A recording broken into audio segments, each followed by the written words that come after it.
Hey guys, and welcome to the 16th day of the Warboss Tay July Painting Challenge. As you can see, I got a little bit more work done on these guys. I got the base painted on this, and I've got the canvas painted here, and the wooden crate painted on that. And I've got all the rest of these painted up. I do need to go back. I missed a couple spots with the dark green on the mortar here. See if we can zoom. Oop, wrong way. Got all the colors put onto here, and I even went with the only metallic so far on here. I got the brass casings for these guys. They're pretty brassy, but they will tone down once the quick shade gets put on them. I did prime up Igor yesterday, so we'll get him painted up. Haven't decided what he's pulling the neck goo out of the gene seed out of this guy, so we'll see what chapter I make that. But yeah, all the little soldier guys are getting more done. Once I get this thing painted up, it'll all be painted, and once I get the varnish done on these guys, it'll be done.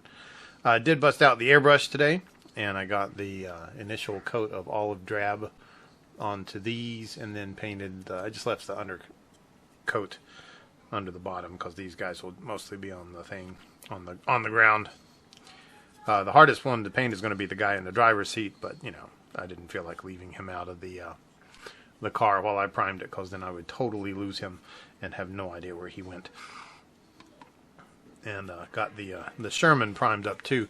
Felt the if you look, I don't know if you can tell on the camera, but the Sherman looks a little darker in person than the half track, and you can hear the little girl downstairs talking.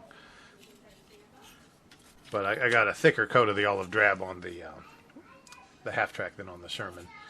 And you can see the left most of this kind of brownish to give it an initial weathering effect, and then I'm going to try a couple of weathering bits. Turret does just fit onto here. And then it looks pretty good. I mean, I'm going to hit it with a gloss varnish and get some decals and then some weathering onto it, so it looks more than just a green blob. And then I'll pick out the details on the outside once I get the dull coat on. Well, actually, I should get the details and then the gloss varnish, and then the decals, and then another gloss varnish, and then a weathering bit, and then make it look super cool. But yeah, I hadn't airbrushed them because I was a little chicken to get the airbrush out. I don't know about you guys, but I like using the airbrush, but I'm always a little intimidated by it just because I'm not familiar with it yet, and so I just need to do it more, and then that'll help out in being more competent.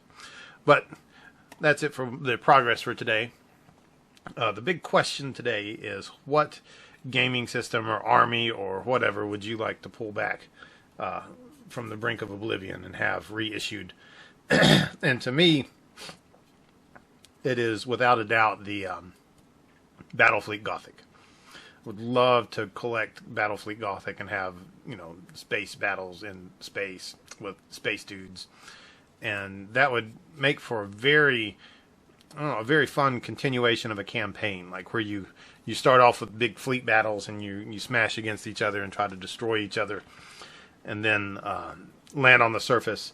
And how well you did in the invasion would give you some, maybe, I don't know, with the narrative, the Crusade campaign coming out, maybe it would give you a few extra command points or something in the first battle if you did really good in the fleet engagements, or just something like that. You could mix something in and get it to work out and make it advantageous, but not so advantageous that if you lose the fleet engagement, you don't have a chance at playing and you don't want to play anymore. You just never show up at the shop and just sulk at home. Nobody would ever do that. But yeah, I would love to do that. I've got the Battlefleet Gothic on the computer, but I think this is a huge sign that I'm getting old. I played it a few bits and I was like, I don't like this game. It's not very fun, because I don't know. I could not quite grasp it, and I know if I played it enough, I could figure out the mechanics and then get the hang of it. But too many times I would move my fleet into what I thought was a good position, and then the little buggery ships would flip on by or burst through, and then the cannons that I expected to obliterate the enemy just kind of like, nope, we missed, it's okay. But anyway, that's, again, that is my own personal problem. I can see I got this young lady to get painted up too. All these things to do, and so little time. But anyway, that'll be it for day 16 for me. Enjoying all the vids. Enjoying the dragon or wizard question yesterday. That was a good one. And some of the people raised up some concerns. I shot that video like 4 times and kept having people come in and ask me for juice or dinner or to clean the bathrooms or whatever. And so I ended up just doing a final late night off the last bit shoot and then just being done with it. And cutting out a lot of the poetic waxing that I did in some of the questions. But anyway, I hope you guys are having a good day. I hope you guys are gearing up for a good weekend this coming weekend, and that you have fun and find time to game. I'm excited for the release of the new stuff this weekend. We'll see how that goes. I might actually pick up an Indominus box just to pick one up, but I'll probably just leave it at the shop for other people just because I don't need it. I got all this crap I need to paint. Anyway, I'll talk to you guys tomorrow. Adios.